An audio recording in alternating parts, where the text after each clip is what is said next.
ଗୋଡ଼ର ମାଂସପେଶୀ ହେଉଛି ସେକେଣ୍ଡ ହୃତ୍ପିଣ୍ଡ, ସେକେଣ୍ଡ ହାର୍ଟ। କାହିଁକି ପୁରା ଭିଡ଼ିଓ ଦେଖନ୍ତୁ। ମୋ କ୍ଲିନିକ୍ରେ 55 ଇୟର୍ସର ଜଣେ ପେସେଣ୍ଟ ଆସିଥିଲେ। ତାଙ୍କୁ ଗୋଡ଼ ପୁରା ୱିକ୍ ଲାଗୁଥିଲା, ସିଡ଼ି ଚଢ଼ିଲା ବେଳେ ବହୁତ ପେନ୍ ହେଉଥିଲା, ବହୁତ ୱିକ୍ ବି ଲାଗୁଥିଲା।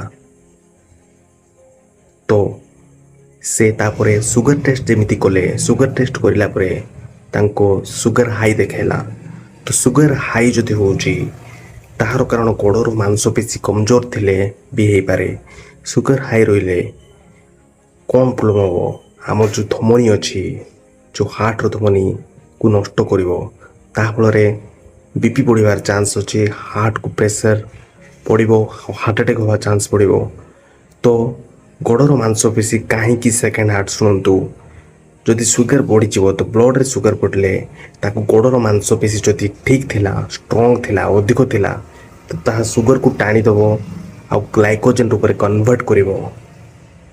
ତ ଯଦି ଗ୍ଲାଇକୋଜେନ୍ ରୂପରେ କନଭର୍ଟ କଲେ ସୁଗାର କଣ୍ଟ୍ରୋଲରେ ରହିବ, ଇନ୍ସୁଲିନ୍ ରେଜିଷ୍ଟେନ୍ସ ହେବନି।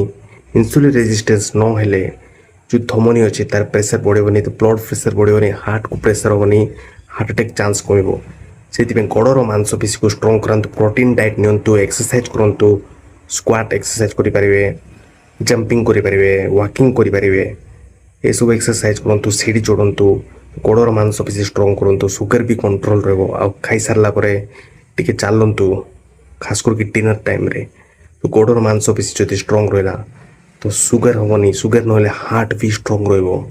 ଏ କଣ୍ଟେଣ୍ଟ ଭଲ ଲାଗିଲେ ଯେଉଁ ପରିବାରକୁ ସେୟାର କରନ୍ତୁ, ତ ଆପଣଙ୍କ ସ୍ୱାସ୍ଥ୍ୟ ବି ଭଲ ରହିବ ଆଉ ହାର୍ଟ ଆଟାକ୍ରୁ ବି ବଞ୍ଚିପାରିବେ। ଆଉ ଯଦି